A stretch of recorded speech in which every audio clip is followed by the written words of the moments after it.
folks, I know there's a history here. I'd like to get this hearing in today. You know, everybody needs to just focus on the relevant facts, okay? I know there's a history here.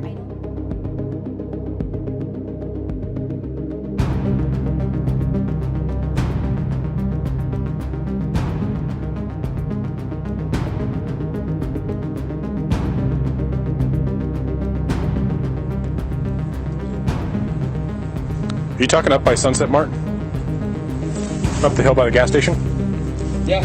Okay. Why did you...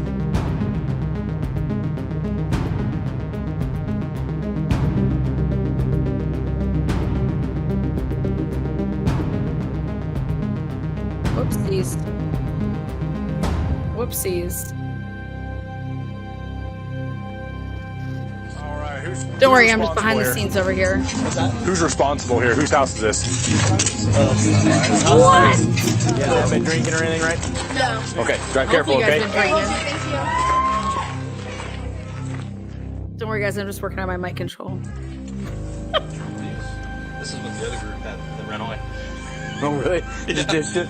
Awesome. Yeah, those ones kept walking in the car. Hopefully the background is louder. Truly for the win. This is just the start. This is just the intro.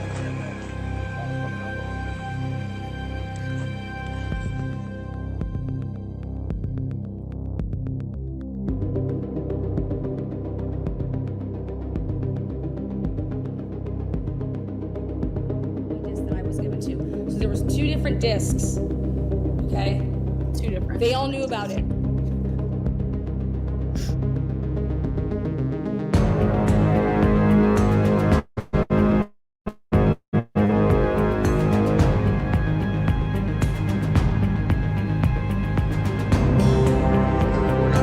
We're not here to talk about the alcohol stuff, okay? Okay, yeah. But this is the second noise complaint we've had here tonight within 2 hours. How are you? Good, how are you? Good. Is this your place? Yeah. Perfect. You know why we're here? I see noise. Noise, yeah. Yeah. Big speaker right there. Yeah. Nothing against having a party. Once neighbors start calling in, then we have an issue. Definitely noise. Okay, guys, welcome. Hello, how's everybody doing? The gap in the 911 call. So this is going to be your pros. This is going to be your cons. Whether you are the prosecutor, whether you are the defense, there is a huge issue here with the 911 gap. According to the state, well, the murders happened between 3 and 4 a.m. But then when the state went ahead and put in the probable cause affidavit for the arrest of Brian Colbert, they said that the murders happened between 4:10 to 4:17, 4:08 to 4:17. But initially when this came out to the media, to all of us, this crime had occurred between 3 and 4 a.m. And then from that point, whether you want to say it was 3, whether you want to say it was 4, 4:07, 4:17, a 911 call does not happen until 11:58 a.m. 11:58 a.m. with 2 unharmed persons in the house during that period of time, according to the POPO. Now, Hector is going to be my co-host this evening. Because again, I have to remind us on some things. I'm first going to remind us on a very specific timeline that comes straight from the mouths of, this was not a gag at the time. So this is from the media speaking to the police. All right. So let's check something out really quick. Do me a favor and introduce Hector with a little bit of love. All right, Hector, what do we got? Well, what we have here is 11/11/2022. Let me make it big for everybody. There we go. Zoom in. I went to the vault, pulled this out. 11/11/2022 in the morning. Kaylee bought her Range Rover all by herself, then left her mom's house to go show Maddie her new car and go to the pie party. link. 11/12/2022, 10:31 a.m. Maddie paid Kaylee with a note, coffee, from the Venmo transactions. Same day, 10:59 a.m. Ethan paid Kaylee with a note, thank you. 11:10, Ethan paid Kaylee with a note, yeah. 2:30 p.m. Kaylee called her mom after sending pictures and telling her about how much fun she and Maddie had at the Pi Beta Phi party last night. Again. Next up, 4 o'clock, the final Vandal football home game. That would take us to about like at least 7. 8 p.m., again, these are everything that was cited at the time. Ethan Chapin and Xana are at a fraternity party at Sigma Chi located at 735 Nez Pierce Drive. There's your link.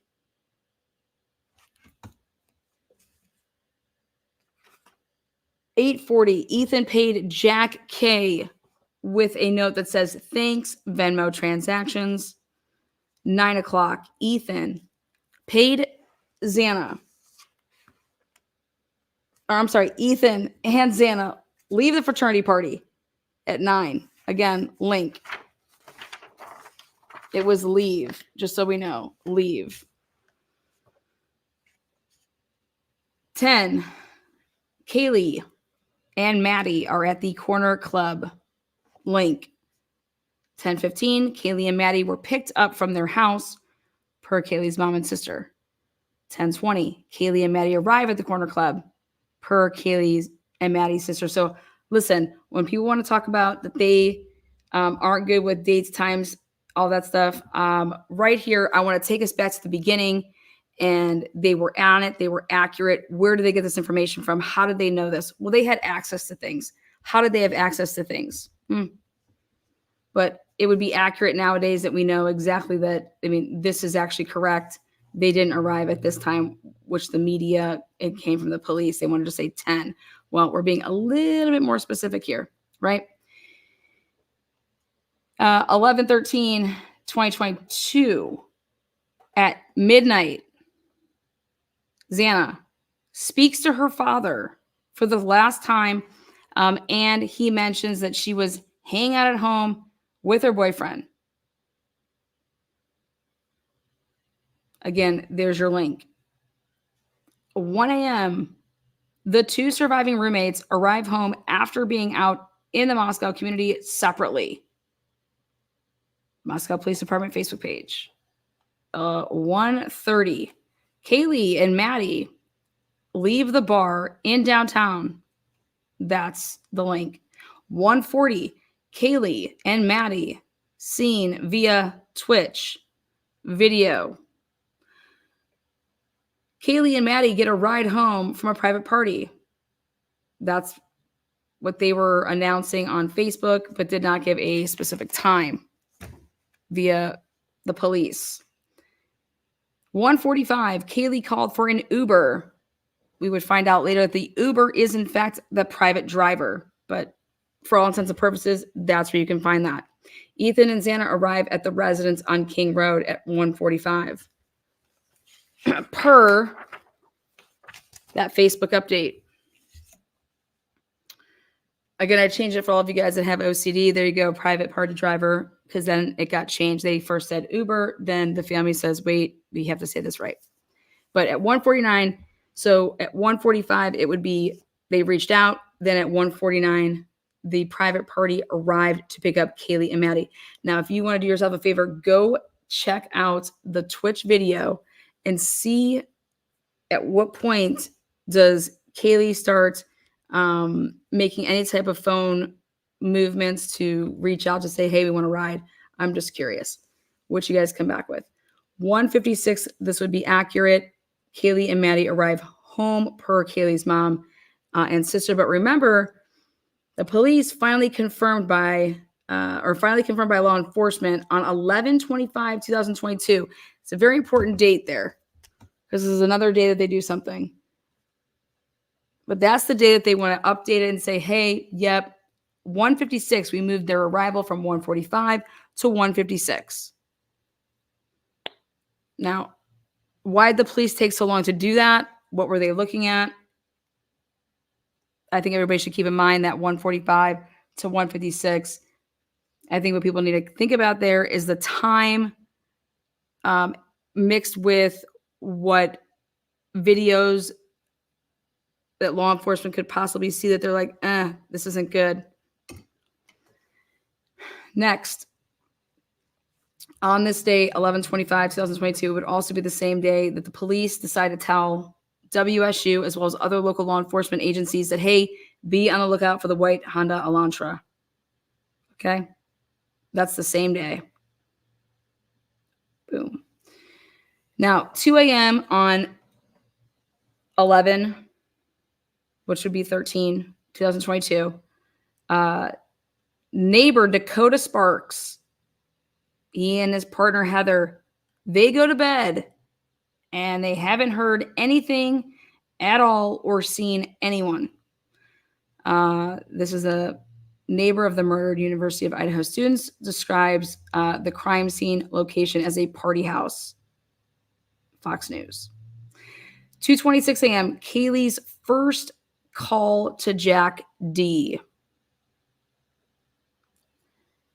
Then the second and the third and the fourth would technically be unknowns as far as what time. The fifth, unknown. Now here, Kaylee's sixth is 2:44. So 2:26 to 2:44. Again, this is all reported and it has the link. Then 2:44, Maddie's first ever call to Jack D. So Maddie's phone. Maddie's second call, the exact time at the time of this, unknown.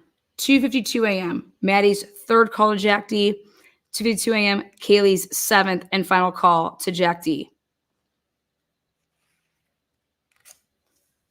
3 a.m. to 4 a.m., the time of death of all four victims, according to Fox, when they came out and said it. Murder victim sister says she called man 6 times. Night Slings report. That's that link. The surviving roommates summoned friends to the residence because they believed one of the second floor victims had passed out and was not waking up. Again, look at this. Moscow, right? Look at this. No time is ever given on that, though. Friends arrive at the location. No time is ever given on that. Again, Moscow police. Then, now, going back to this interview with Dakota Sparks. Dakota Sparks leaves for work not seeing or hearing anything. 11:45 a.m. Again, the same neighbor that said that they went to bed and didn't hear anything. 11:58, 911 call from inside the residence on one of the surviving roommates' cell phone requesting aid for an unconscious person, as Moscow Police Department Facebook update. The exact time that the police arrive on scene and find a dog unharmed inside the residence, it is not stated as the exact time that specific incident or action took place. But that the dog was then turned over to animal services and then released to the responsible party. Again, Moscow.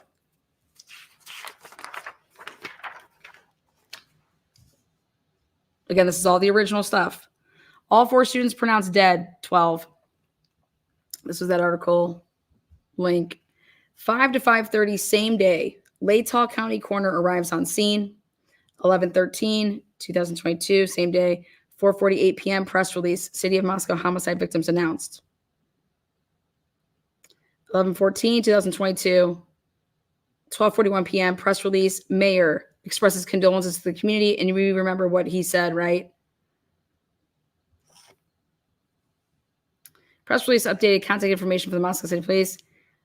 3 p.m. Only one Moscow police car is on property, though it remains blocked off with tape. No other activity. Now, this has me totally interested again, but want you guys to know where this is coming from. At 3, this is the date on 11/14, which should be the day after. That should be the second day, and it should just be one car there, but we'll move on.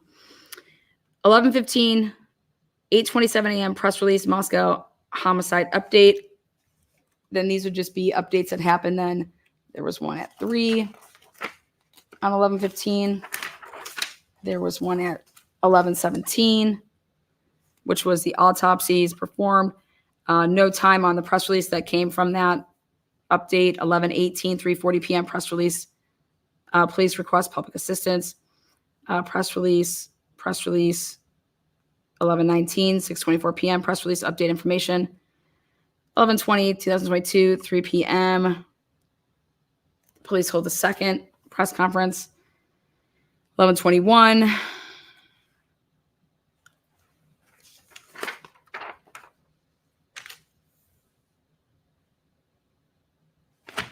And I'm going to stop right here at 11:23, 2022. At 1 p.m., the Moscow Police Department hold a third and final press conference before there would be then the arrest press conference. Everything else would then be handled through Twitter, or I'm sorry, through YouTube, and it would just be like pre-records. But on that same day, 11/23, 2022, which should be a Wednesday, that was the last time that Kaylee's father heard from law enforcement. And the reason I'm bringing this up and stopping here is because Kaylee's family, very critical, highly critical of law enforcement and everything that they did. I want to remind people that on 11/23, 2022, Kaylee's father came out and told us that that was the last time that he had heard from law enforcement. And that's when he went off on Fox News, and was saying things like using third parties to basically test DNA off of third parties and things like that. Now, 11/23, 2022 would be the night before Thanksgiving. It would also be the night that the amount of evidence that was taken in to the lab went from 103 pieces to then 113 pieces. 10 new pieces of evidence was admitted to the lab. Okay?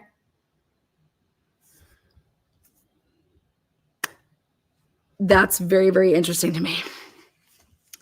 Now, 911 call. As we remember, this was set to go to a preliminary hearing. This was not a grand jury indictment of Brian Koberger. Okay. This was an arrest of Brian Koberger. They extradited him, and then he was set to have a preliminary hearing. Then they were in court. They then decided on this gag order January 3rd. Then they also determined that Brian Koberger was going to have a preliminary hearing normally 14 days after that. But they said that because of the volumes of discovery, that they agreed, prosecution and defense, on a six months from that date, making it June 26, 2023, that the preliminary hearing would be held. Preliminary hearing. All right. Now,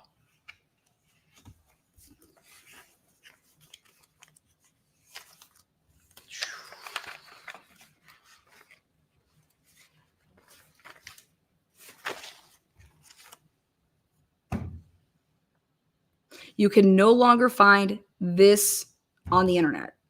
What you guys are seeing here right now, you can no longer find this. This is really, really important. This is when everything changes. Literally, the path of the state, we're doing a preliminary hearing. We're doing a preliminary hearing. We're doing a preliminary hearing. On March 22nd, 2023, everything changes when this filing happens.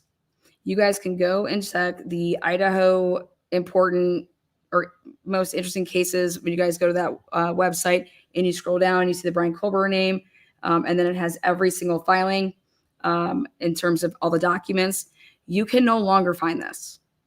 You can also no longer find Bethany Funk's attorney putting in to quash a subpoena. Okay.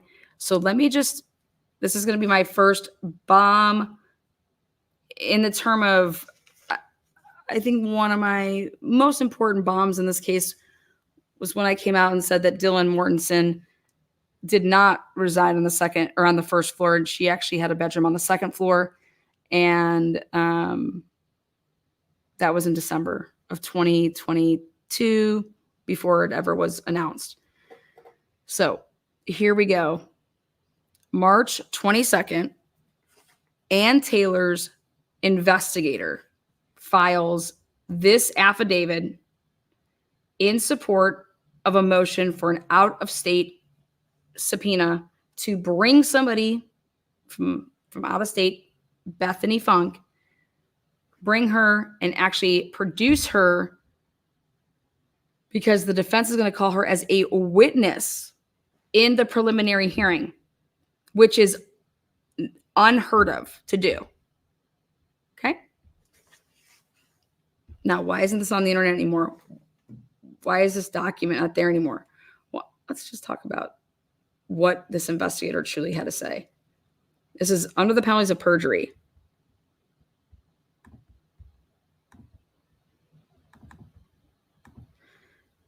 Richard Batanti, being first duly sworn upon a sworn oath, deposes and says the following: I am a criminal investigator hired by the defense to assist in the representation of Brian Kober. I was asked by appointed counsel Ann C. Taylor to investigate the alleged incident which led to the arrest of Brian Kober. Brian Kober is charged with 4 counts of first-degree murder and 1 count of burglary. Now, the deaths took place. Think about why you would have to write this in an affidavit. The deaths took place in a 3-story home. Yep, 3 stories. Okay, great. There are 2 bedrooms on each floor, bathrooms on each floor, and a kitchen, dining, and living room on the middle floor. Okay.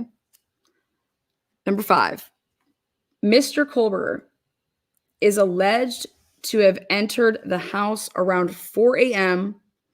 while 6 people were sleeping/present, killing 4 people in 2 separate rooms. You're going to hear it first here. If it's been said somewhere else, I have never heard it. I'm going to make it known right now that nowhere in this affidavit can you find the name Dylan Mortensen.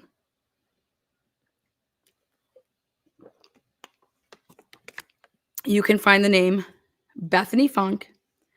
More importantly, Richard Batanti feels the need, for whatever reason, to refer to Dylan Mortensen as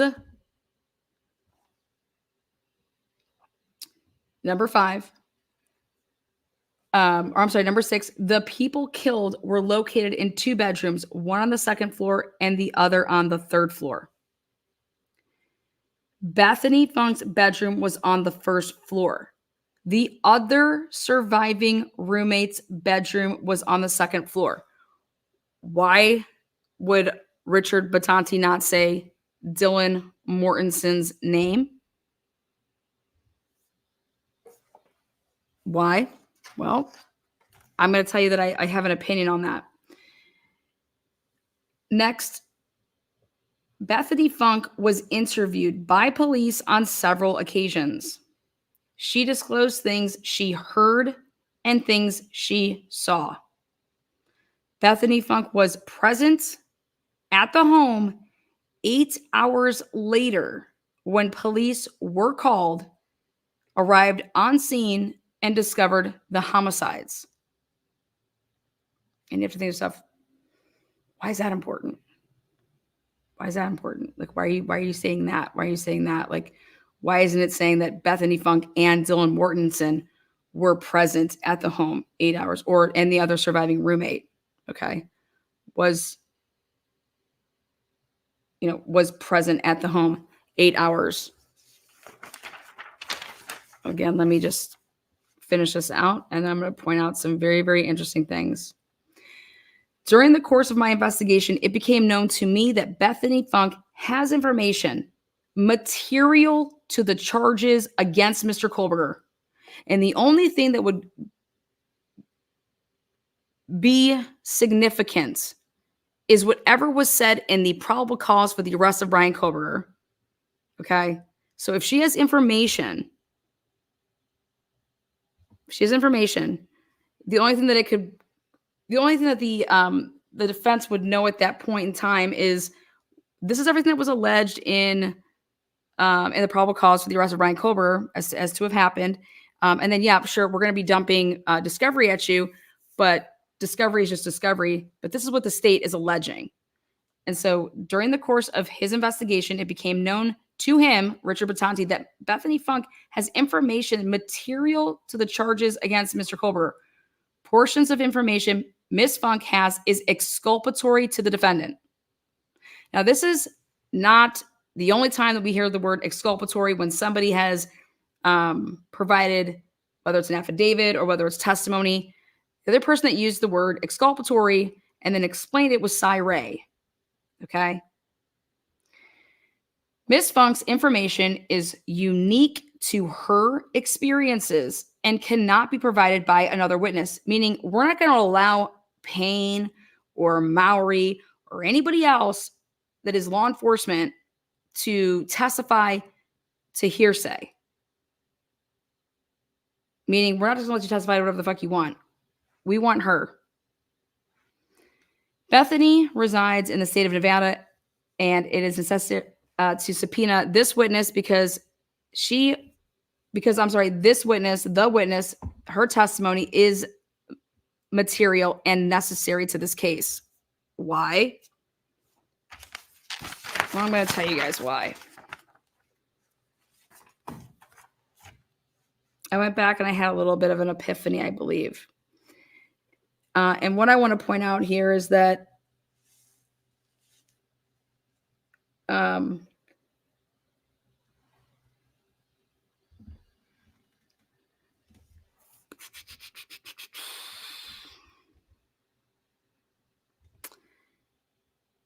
it would be very, very, very bad, okay,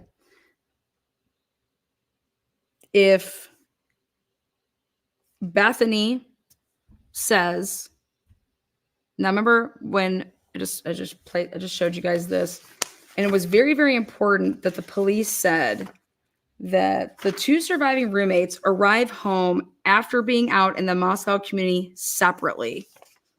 Why would you ever need to say that? Why would this ever have to be important? Well, I'm going to tell you why it's important. Because the one can't corroborate the other and the other can't corroborate the other if they didn't see each other at home and were in the presence of the other to ever say that they arrived home. Bethany and Dylan come home separately. If I go straight to my bedroom, right, then yeah, I didn't, if I go straight to my bedroom, then that's a reason that I would not see people, okay? However, if I am the source of the information to say that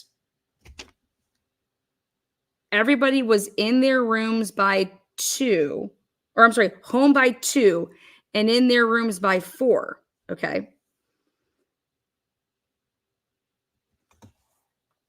Is that just about the victims and who's truly giving that? So if I'm Bethany and I'm like, here, yeah, I got home at this time. I saw XYZ. Oh, when did you see Dylan? No, Dylan wasn't home when I got home. Or maybe she was home, but I didn't see her. Okay, so Bethany's saying that, right? Okay, so they got home separately. They went out separately. They came home, and the one saying, that she came home at this time, and the other one saying she came home at this time, but neither one of them saw each other. Hold on. Now,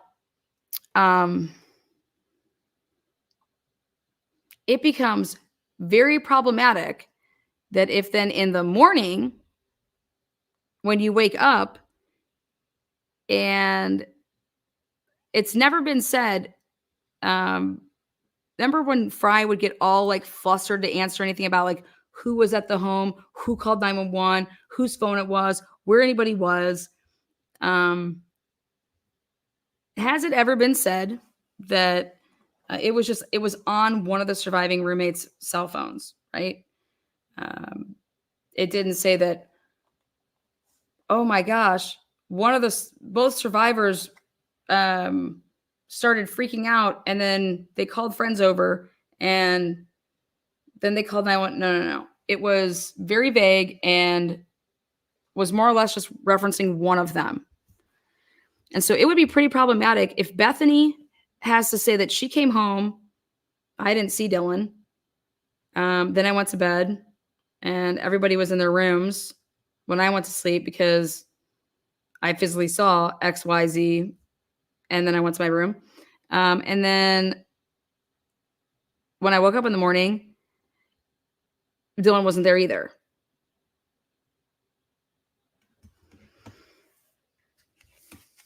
Because I said to myself, why? Why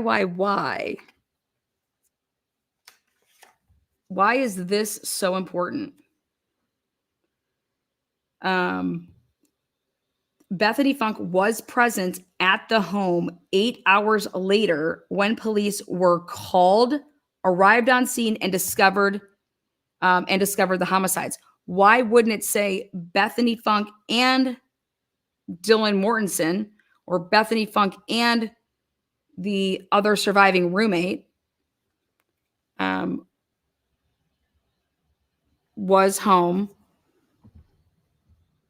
was present at the home 8 hours later when police were called, arrived on scene, and discovered the homicides. So it would be pretty problematic if after you read that probable cause affidavit for the arrest of Brian Culver, it'd be super, super problematic if Bethany is saying, I never saw her come home that night. I also, when I woke up, I didn't see her in the morning.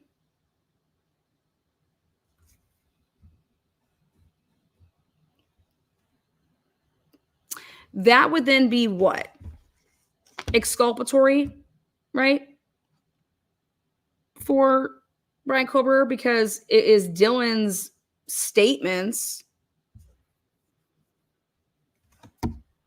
that ultimately, if she's not there, if Bethany, what she heard, saw, see, I went to sleep at this time, Dylan wasn't home. I woke up, called friends or whatever, Bethany may have said, she wasn't there.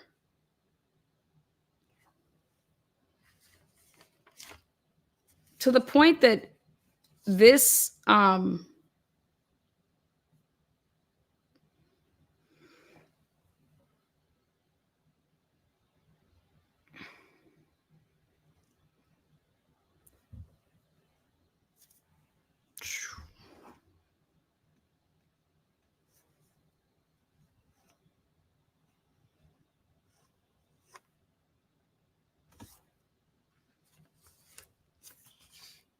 where the fuck was Dylan all night? Where was Dylan all night? Bethany is the one in the probable cause that says that she saw Ethan and Xana at Sigma Chi. It's Bethany. Okay. It's also going to be Bethany that's going to say that she was not with Dylan, and the police make it a point to say that The two surviving roommates arrive home after being out in the Moscow community separately. Arrive home after being out separately. They arrive home. How would you guys take this? What do you guys think that means? The two surviving roommates arrive home after being out in the Moscow community separately. They arrive home separately. You want to know why? Because the other one cannot corroborate the other one. The other one's saying, I was home. I got home at this time. What time did you get home? I got home at this time. My room is located on the first floor, so I come in and I go in this, or I came in. Basically, these two people, in my opinion, cannot corroborate the other one being home at 1. But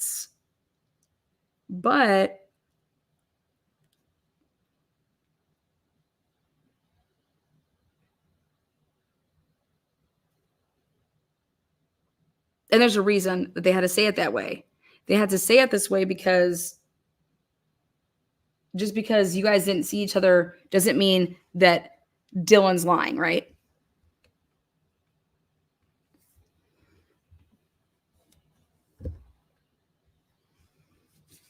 Because I have no idea why the police would feel the need to say that. Why would you say, yeah, the two surviving roommate, they were out in different parts of the community. They arrived home and they both saw they both interacted with the victims. They can't say that. They can't say that, can they? Nowhere has it ever been said that any of these people actually interacted with any of the victims that night. They refuse to talk about that at all. Don't you think that's weird? I think that's weird if you really truly think about it. Like, nowhere in the probable cause affidavit does any of the surviving roommates, the police say that they had what type of interaction they had with the deceased roommates. I think that's weird. But what wouldn't be weird to me as a college kid is that when I got home after partying, that I am drunk, hammered, I need to either go to the bathroom and start puking, or I need to go to bed, take some Tylenol, go to sleep because I'm gonna be sick. So I need to go to my bed. Right? But you have to believe that these investigators would have asked, okay, when you got home, what was going on? What was happening? Right? And nowhere in the probable cause for the arrest of Brian Kohlberger do they mention anything that went on at that house from the time that they got home to the time that 911 was called. Nothing. There's not even any mention of like a roommate running around, trying to get into a room, and they couldn't, just nothing.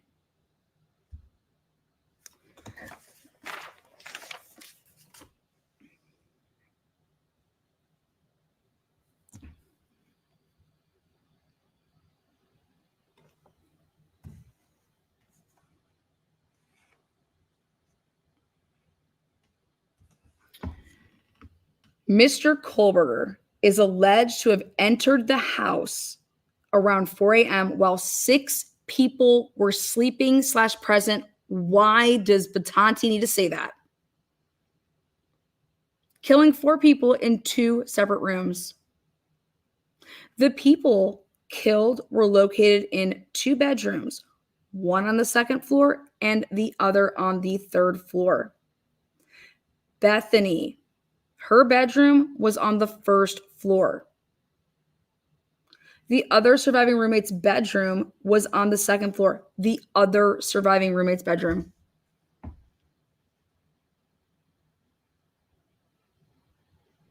Can you not believe, wow, why didn't he say Dylan Mortenson's bedroom? I think that's weird. I know it's weird. Bethany was interviewed by police on several occasions. She disclosed things she heard and things she saw. She disclosed, these are things I heard, these are things I saw, right? But you know what that would also mean? That would also mean the things that she did not see.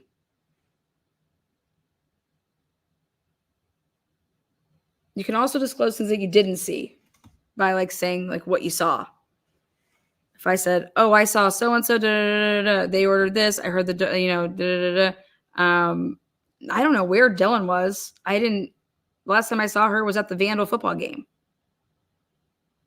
Okay. Then they ask. She talks about Bethany when she wakes up in the morning. Bethany, and let's say that Bethany said, "Well, Dylan wasn't there when 911 was called. Dylan wasn't there in the morning." Now, wouldn't that be that to me would be a problem, right? So how do you overcome that? Well, you overcome that by a police officer saying, "We interviewed Dylan and she said, this is what she says at first. And then she got scared. And then she finally told us this, that, okay, like, yep, she was there.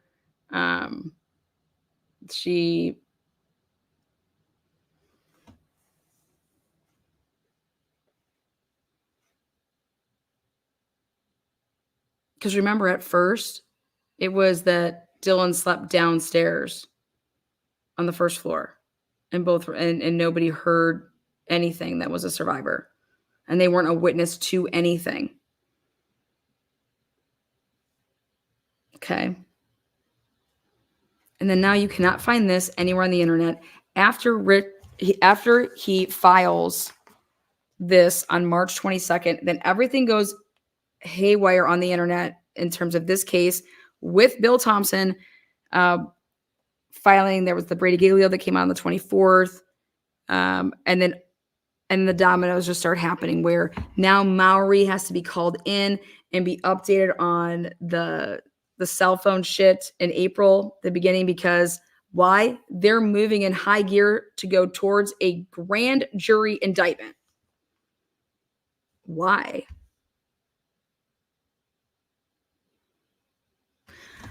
I have firsthand knowledge of what the Idaho State Police have done when they have, it would be like writing this up, that Isaac Funderburg has, or Stephen Hartman or Aaliyah Sandlin, they have exculpatory evidence against, or for Dr. Moore because of what they can testify to, and then you mix it with the surveillance cameras.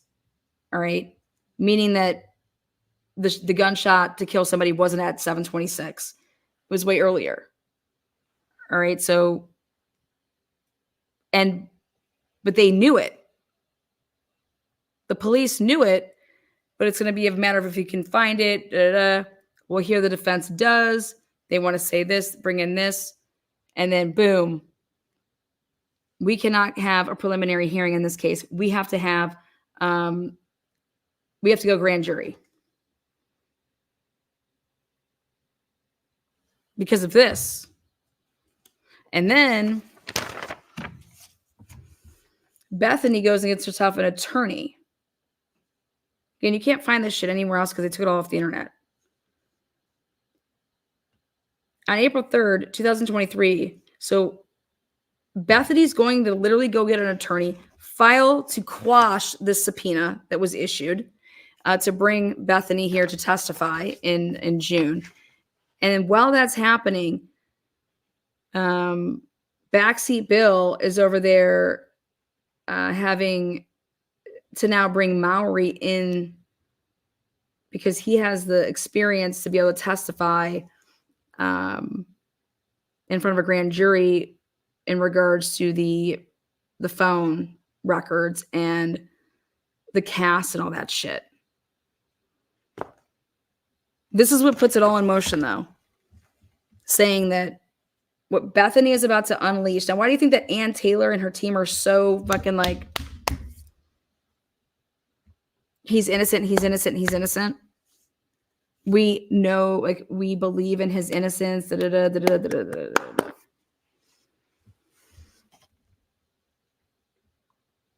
Because of all of these ridiculous inconsistencies.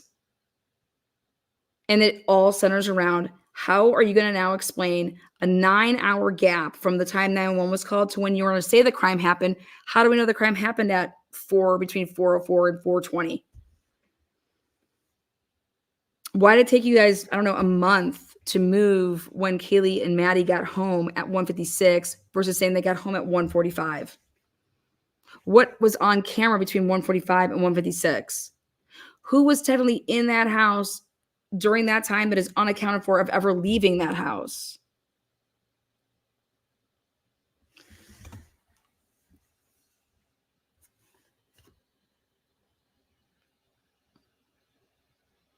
Why nowhere in the probable cause for the arrest of Brian Colbert or any, like, whoever would be the person getting arrested, when does the ME think that this happened? How many hours? Like, what's going on? Can you rule out? I mean, could this have possibly happened at 9:00 in the morning? Could this have possibly happened at 7 a.m.?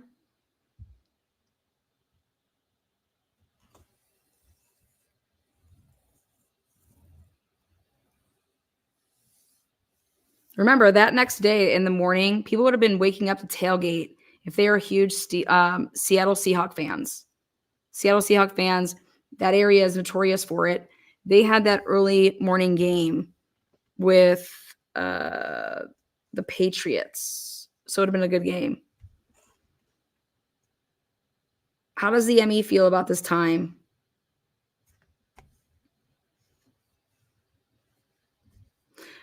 But I think it's a big problem if Dylan was not home at during the time of calling 911. If she wasn't there, where was she?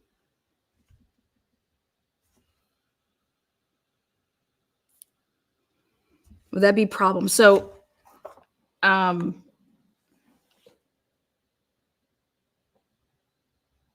if Dylan isn't present on any of the body cams? Like when they are in the house, walking to the house, or any of the cops talking to people when they would have first arrived. And who is Dakota? Who is Dakota saying that nothing was going on at 2:00 in the morning and nothing was going on at 11:45 in the morning? How would there not be screaming at 11:45 in the morning when they would have left for work? Do you think Dakota is going to be a witness for the defense, not because they want to be, just because they need that timeline? I mean, these are people that talk to the media. This is stuff that's totally, I mean, you could try to get rid of all of this crap off the internet, but it's there. So how does the 911 call affect the jury? So if you're on the jury and you want me to believe that Dylan Mortensen is standing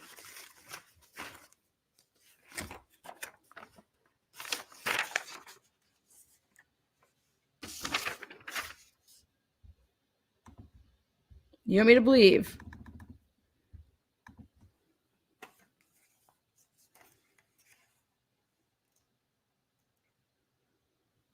look at that bedroom. You literally take 2 to 3 steps and you were in that little foyer to walking up the stairs. This is where Dylan would have been standing there with the door open when she says that Brian just, or the killer, walked right past with the bushy eyebrows. I'm telling you, I don't believe this happened. I'm telling you, I don't believe that anybody knew that the bottom level was bedrooms. Okay? Because what makes sense to me is everybody was technically killed. If you think about it, anybody that was on the second floor and anybody that was on the third floor where bedrooms are, okay, they were all killed. Think about that. Everybody that was on the second floor, everybody that was on the third floor, they were killed. Except for Dylan? What the fuck? Or is it except for Dylan because she wasn't on the second floor? Or because she wasn't there? But right here is to show you a true and accurate representation of when you want to talk about where Brian Colbert would have been coming back from Xana's room and to walk right here in this little foyer area to them before you go to the right. This is the door. If that door was open 3 times, You know what crazy odds it are to open that door 3 times? Also, when he would have killed upstairs, okay? Instead of if he was just trying to kill upstairs and then just leave, but he then has to come down. So he has to come in for the slider, passes this door the first time, 1 time to go upstairs. Then comes downstairs, passes it again to go to Xana's room. Then comes back to leave and would be passing it essentially a 3rd time.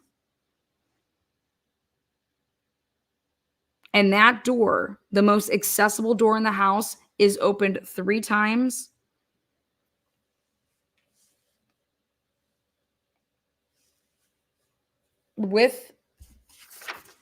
So this is an angle to see like when you're coming upstairs from here. I mean, you have this light on. That's this light. This gives such strong light out that when you would be opening up this door, okay, this light here with the good vibes, it was on. All right. The person walking from this area to come here would have seen this person opening up that door, and that person opening up the door. I mean, you want me to sit here as a juror and believe that a serial killer, more or less, because that's who you arrested Brian Kober, who's for all he has no ties to them, he wouldn't kill this person who, when he was walking right here, he wouldn't have killed that person. And this light is so bright that would have been shining.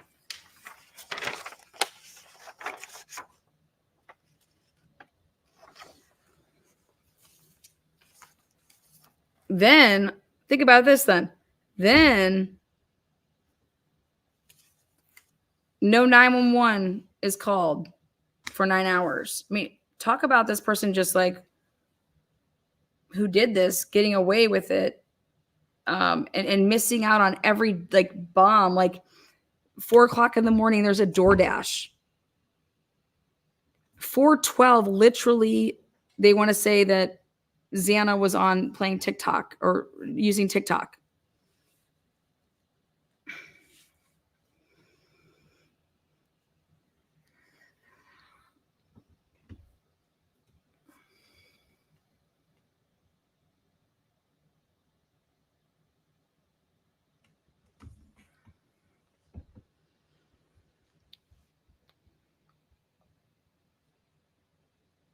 This person, by all intents and purposes, would have gotten away with it. There's one thing that got them allegedly caught, and that's this sheath that then, even because it was there, it still was put into CODIS. There was nothing there. And then the FBI was able to do this IGG, and boom, poof, here comes Brian Kober's name. Talk about the odds of being able to literally, like,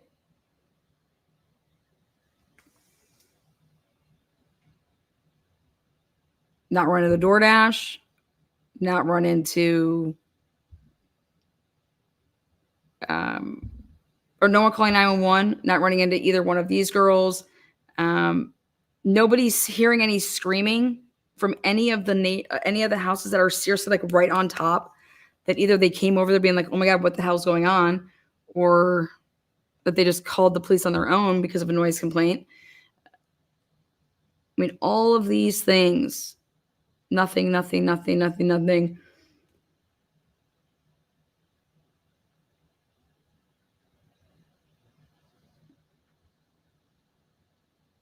So now I ask myself, if I was a juror and Bethany Funk says, I came home, I didn't see Dylan. I was out, didn't see her out. So I was out. I came home around 1. Then I woke up in the morning and I didn't see her. And my friends were coming over anyways, or I had them come over because I attempted to get into Xana's room because I heard an alarm going off and I couldn't get in there.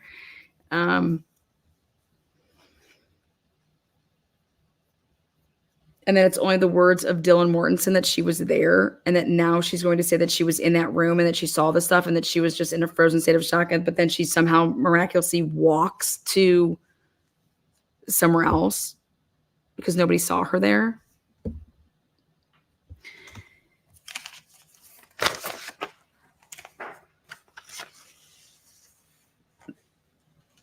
The only thing that's exculpatory in my mind and that you would ever file something like this for, because you're trying, I mean, this is a preliminary hearing. You can get this to be just totally dismissed, you know?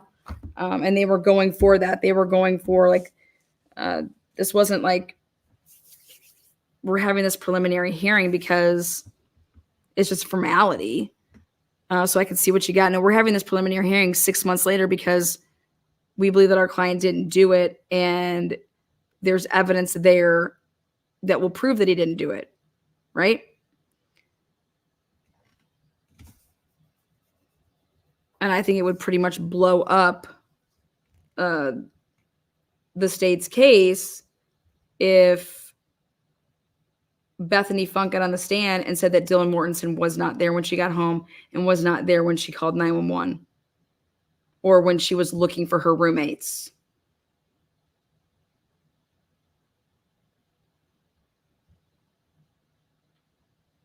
And that Dylan did not sleep in her bedroom, was not down in her room.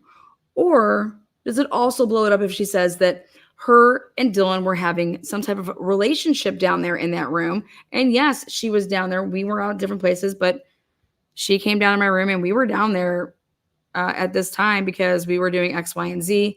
What does Bethany have that is truly, whoa, blow it all up to the point that the entire path of the prosecution changed? Literally changed. Literally changed. Because of this filing that you cannot find anywhere else anymore.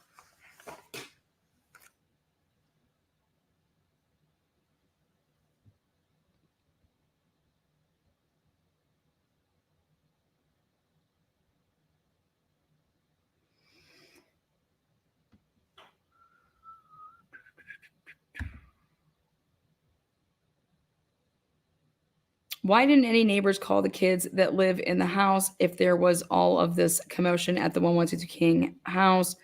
Did they truly not have friends at the school? That's weird. I want to know how it would be for a juror. Like, how would that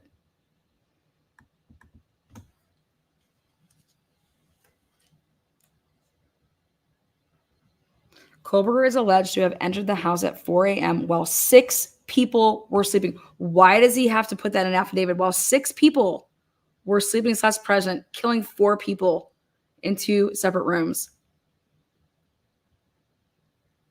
The people killed were located in 2 bedrooms, one on the 2nd floor and the other on the 3rd floor. Bethany Funk's bedroom was on the 1st floor. The other surviving roommate's bedroom was on the 2nd floor.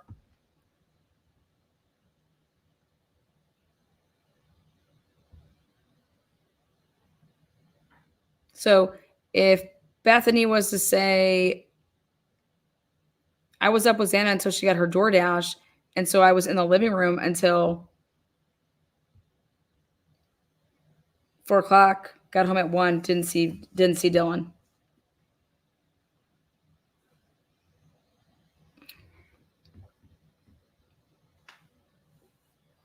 Why is Bethany so important? Because Bethany, without a doubt, the way that he wrote this is clashing 150% with what Dylan Mortensen has to say. He won't even write her name. The other surviving roommate's bedroom was on the 2nd floor. The other surviving roommate's bedroom was on the 2nd floor. That's not weird, anybody?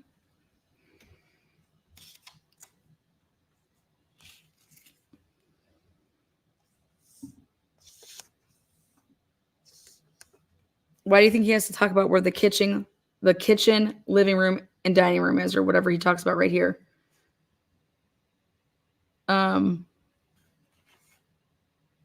Each floor, there are 2 bedrooms on each floor, bathrooms on each floor, and a kitchen, dining, and living room on the middle floor. Why do you think that's important to say that? Because Bethany saying that she was on the middle floor to use the kitchen, to use the living room. I was up there to use this, to do this, to this. I did not see her.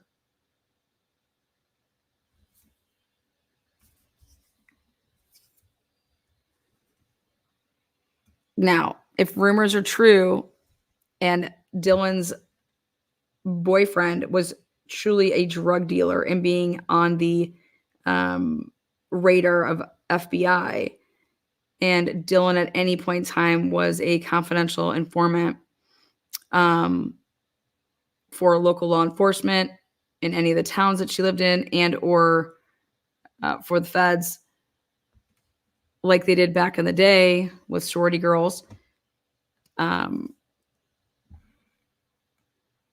Is Dylan able to be asked to say whatever to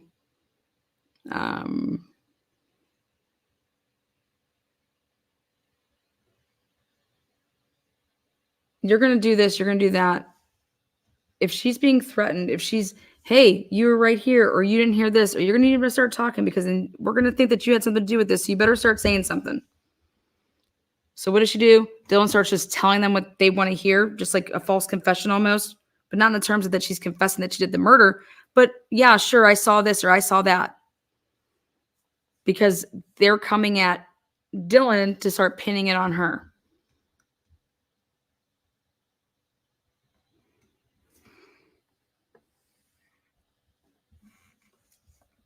And you know what the other thing is going to be great is how many interviews did they have with Dylan versus Bethany? And of those interviews, how many were recorded? How many weren't? And in the order of when they were recorded, what was being said, and then what was being said the second time, and then the third time, and then the fourth time. But for Batanti not to use her name at all and refer to her as the other surviving roommate, that's a problem. That's a problem for Dylan. That's a problem. This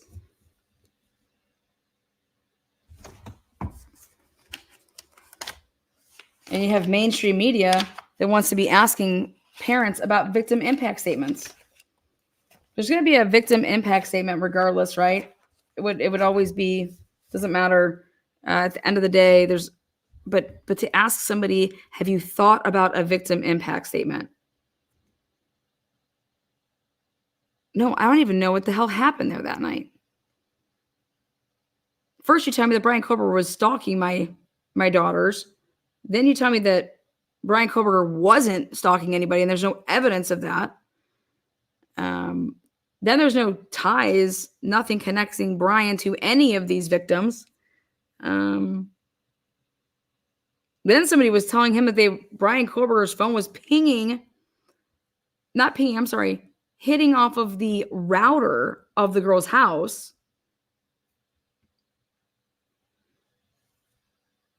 Then this is the same parent that's saying that the points of damage do not match.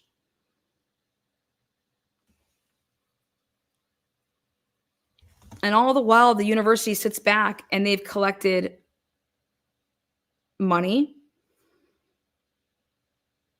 They got kids to come back to school quicker.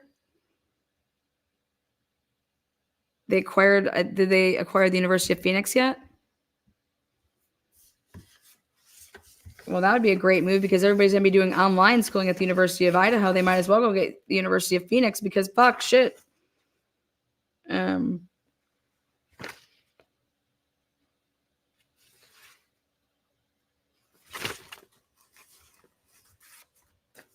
But now it makes so much more sense as to why law enforcement said the two surviving roommates arrive home after being out in the Moscow community separately.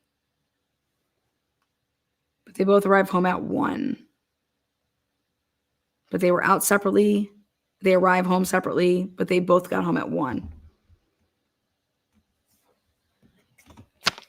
if you were a juror, 911 call.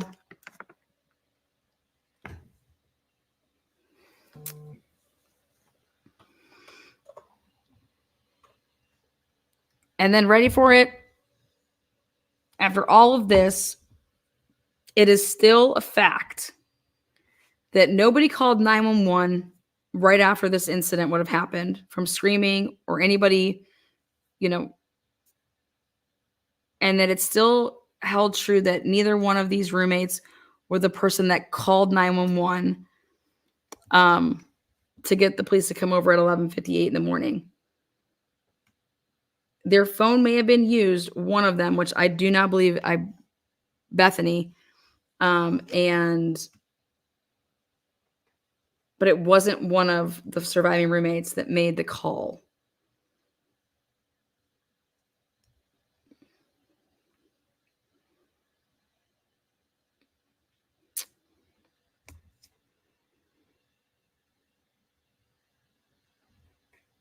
Also, there was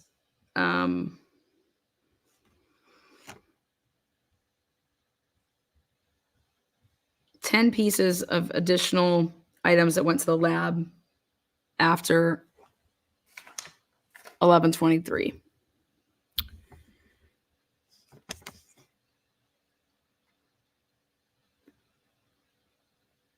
Who hears somebody crying? Who thinks they hear somebody crying? Who heard somebody crying? Who heard, "I'm here to help you"? All of this stuff, and nobody leaves their bedroom to take literally maybe 10 steps, and she would have been in Xana's room. That house is so tight inside there. "I'm here to help you." It was a guy's voice. Well, you're around Ethan all the time. Is it his voice? And then what's going to be the icing on the cake for that is the phone records, all the texting that went on, being on social media, all the uses of the phone. How in the world do you want me to believe that A, these people wouldn't be covering for somebody, or B, that they wouldn't be involved?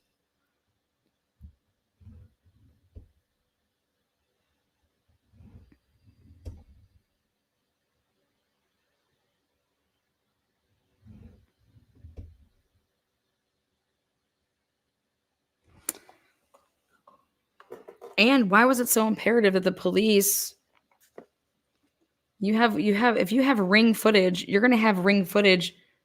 Everybody that went into that house, you better have them coming out of that house.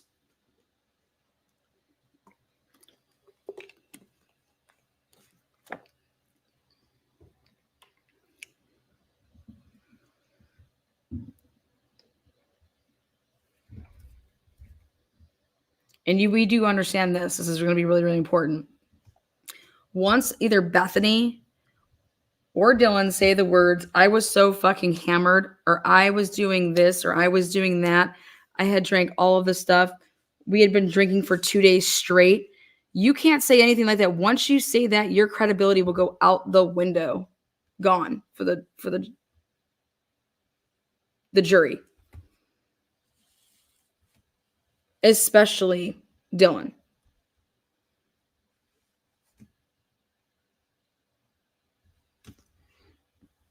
I'm still amazed at them pegging that this happened between that time period.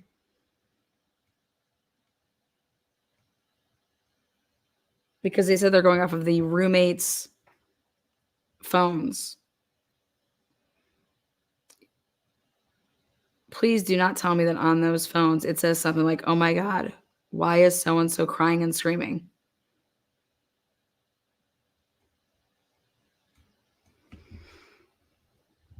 Because there is such a difference of somebody crying because you're like hurt that your boyfriend or girlfriend hurt your feelings and oh my God, versus someone screaming in terror.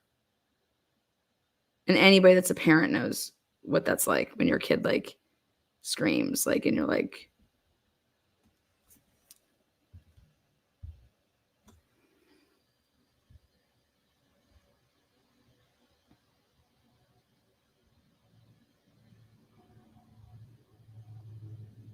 You understand I have so many questions that I would ask Steve if he was on the stand? You said that there was somebody that was acting differently leading up to the murders, and the only person that you knew in that house was Maddie, because you guys have come out and said that you guys don't know the other people. So how was Maddie acting differently before and leading up to the murders?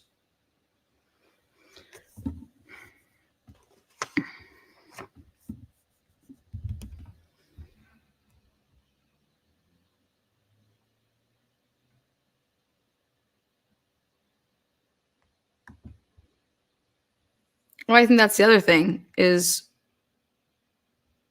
how could Dylan say that she heard any of that if it was that she was downstairs and she actually was in Bethany's room? But I don't think she was in Bethany's room. I think now it's very clear to me why the police said that they were out separately and that they arrived home separately, but both at 1:00. It's because both of them aren't saying that they saw each other. It's the only reason that you would ever fucking write that. It's the only fucking reason you'd write that.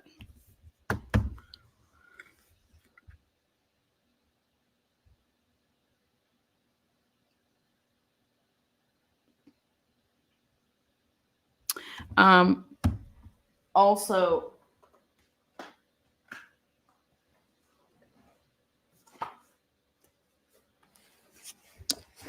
last but not least, before I finish out today, because we're going to be moving on to the next topic. So, how important is the 911 call? The gap? How important is it? Like who called 911? How that all played out? And then what we are going to be prepared for here, and bringing us back to the facts. They took this offline, and Bethany got a lawyer, and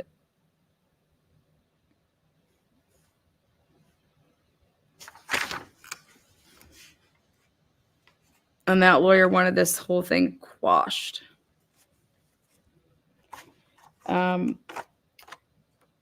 We've been really honing in on the fact that this drug task force that would have been doing this undercover work, thinking that like it was the Moscow Police Department that was in charge of this.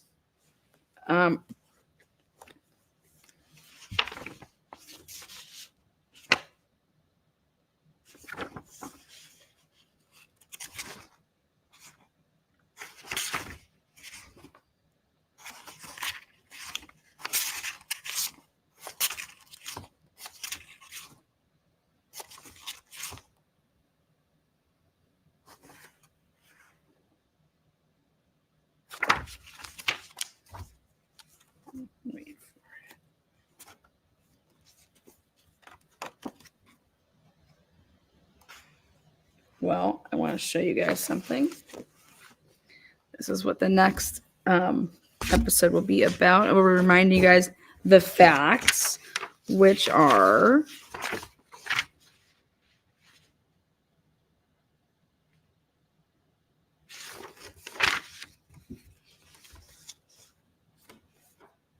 your request for any and all records, waybills, bills of landing, contracts, receipts, and or invoices associated with the Moscow Police Department's disposal of prescription drugs for the 2020, 2021, and or 2022 fiscal and or calendar years was received by the Moscow Police Department on February 14, 2023. Your request for information falls under the Idaho Public Records Law. Okay.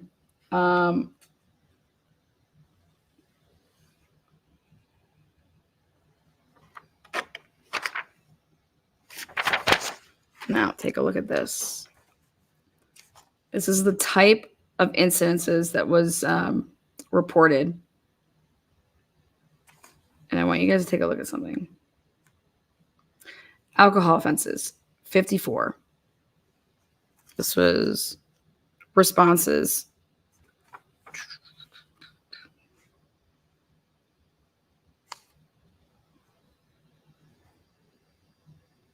$151, 54.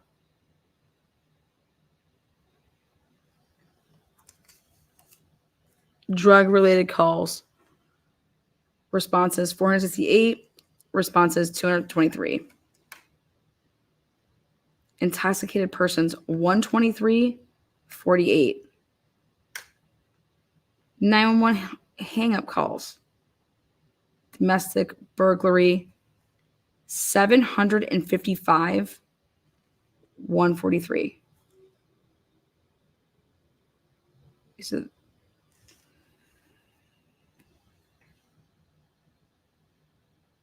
sex offense calls 496, 39. This is when you're comparing the years.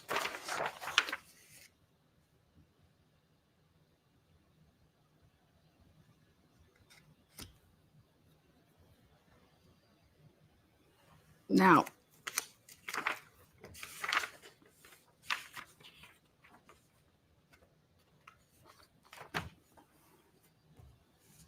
ready? Hey guys.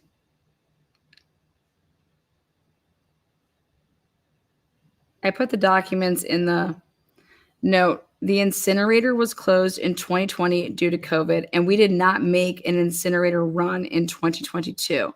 So there are only receipts for 2021. However, I have included the weight logs for all 3 years. Thank you, Timothy, for doing that. It was amazing. I really, really appreciate that. Because, not sure if you guys are aware of what this is, but we're going to be talking about it in the next live.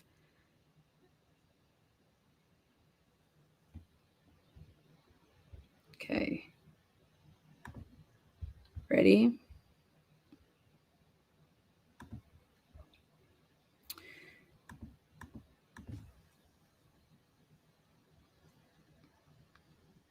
Detailed waste description continues on page 2 if needed.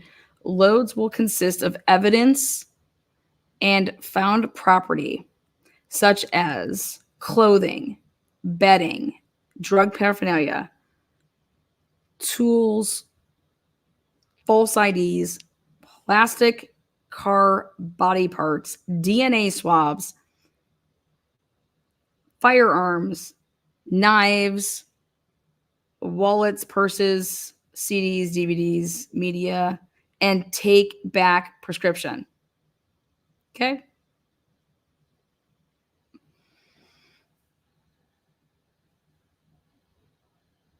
Take back prescription can be hazardous.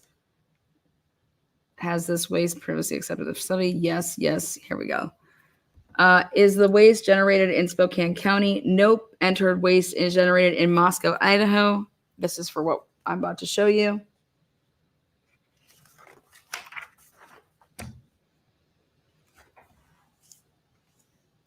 Do the controlled substance and or drugs include drugs collected by a household/residential take-back program?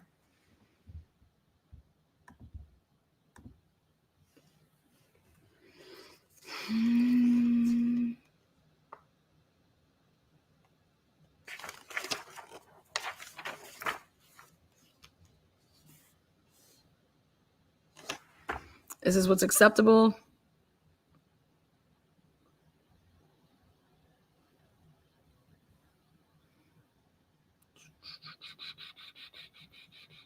And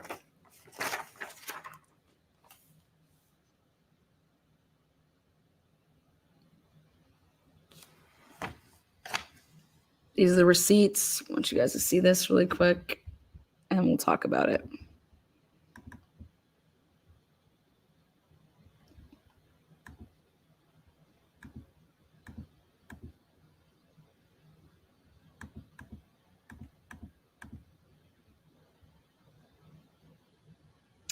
So your prescription in pounds is 341 and a half.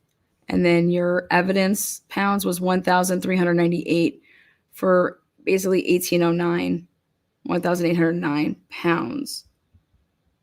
Okay. Well, 1,740. So 69 pounds was light.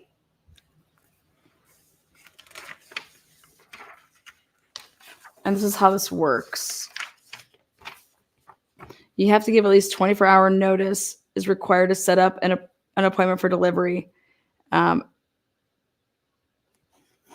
so there would be notice given to intercept some of this shit. What year was this one?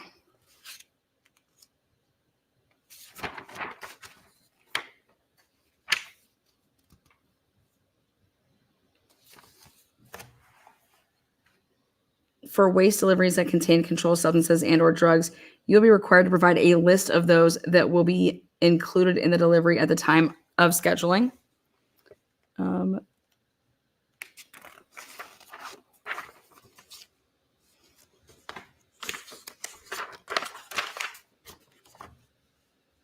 So each month in 2020, this is the take back program. And so it can come from stores, it can come from houses. And these are the days that they weighed what they had gotten back. And so this never went because of COVID. 174.5 pounds was supposed to be put into the incinerator. So it would have gotten carried over. And 2021,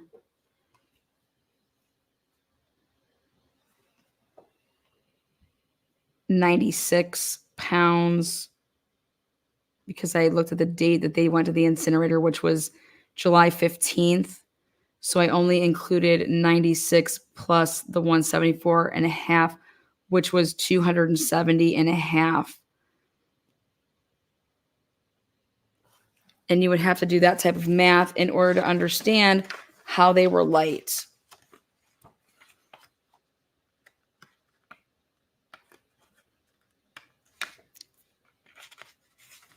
Which, when you go to the receipt,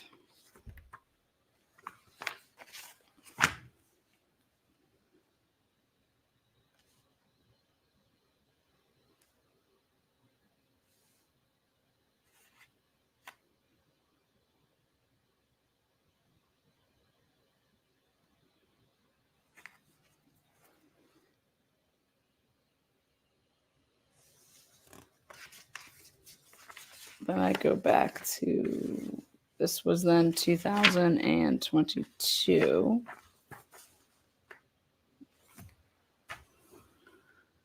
$202 would have been the total for that year. So think about it.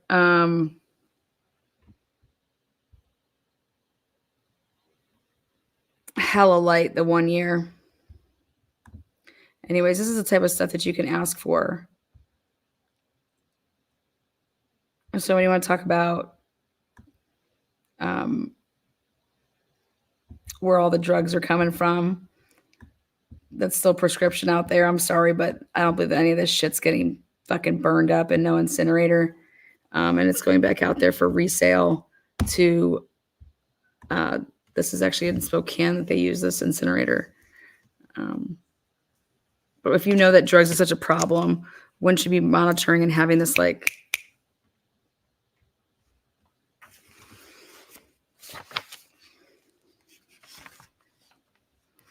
take a look at this.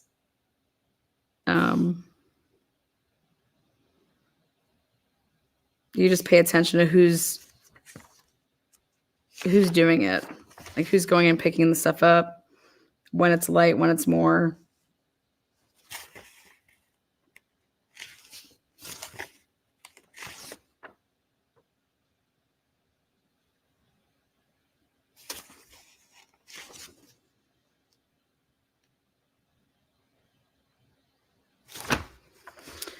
Anyways.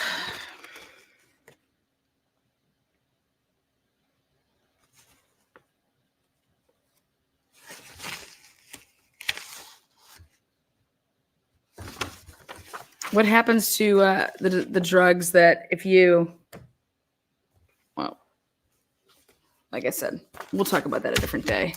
So anyways,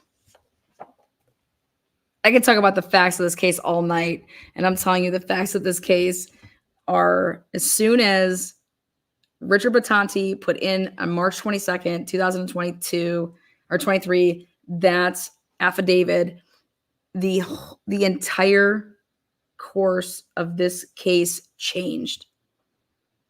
And it was because we cannot have a preliminary hearing.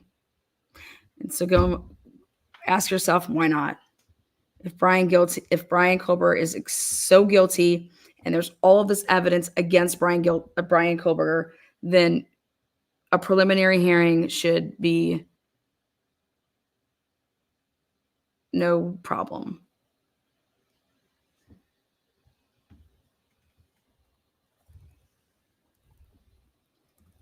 But if there's a preliminary hearing, it goes on the shoulders of a judge or magistrate, and fuck that.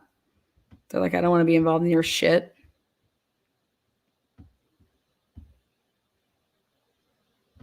So instead, we'll go with a grand jury who now we know 98% knew about the case, but 81% said he was guilty. So, and to think that you're going to keep this trial in this town. To think that the agencies involved in this case have done things on the up and up. You have to be one fucking fool, and I'm not a fool. So again, that does not mean that Brian Kohlberger is innocent, but you are innocent until proven guilty. But you can't do this type of fucking bullshit. You cannot do this fuckerage. And you shouldn't have to when somebody is so guilty. But like all of the wise people say out there, people will try to railroad and do things to the person that's guilty because they don't have the evidence. They just have their suspicions, or we just have the circumstances of, or fuck, we can't use this, or we can't. All right, so then let's just go ahead but we can't have law enforcement doing that, because trust me, they do it when it's not the right person. Even if this would be the time that it would be, you can't, that type of shit can't happen. And it's going to come out. It's going to come out. Just like mainstream media had to walk back a lot of things with the Karen Reed case, mainstream media is going to have to walk back a lot of things when it comes to the FBI and the Moscow Police Department working together on the PCA when it comes to the data points with the car and the phone, because it's all a lie. It's coming. Until next time, guys. Those of you guys that are members, you might see a members live pop up here in the next 10 minutes, and it's just to chat more about this if you guys have questions.